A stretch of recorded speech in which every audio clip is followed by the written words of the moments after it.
গাংনী সরকারি degree college প্রবেশ পথ। প্রবেশ পথে অনেক সুন্দর লাগলো, বিসমিল্লাহ রহমানির রাহিম লেখা আছে।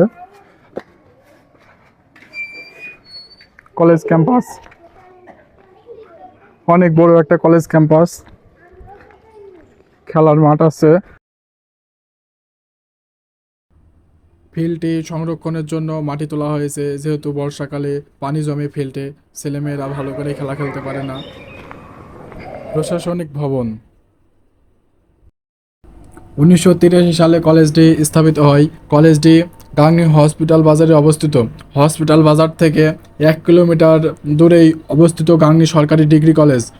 ডিগ্রি কলেজের ক্যাম্পাসটা অনেক সুন্দর, মনোমুগ্ধকর এক কলেজ ক্যাম্পাসটিতে 6টা ভবন আছে। কলেজ ক্যাম্পাসের ভবনের সামনে দিয়েই ফুলের বাগান আছে, অনেক সুন্দর গাছ আছে, দেবদারু গাছ, আরও অন্যান্য ফুলের গাছ আছে যেগুলো অনেক সুন্দর।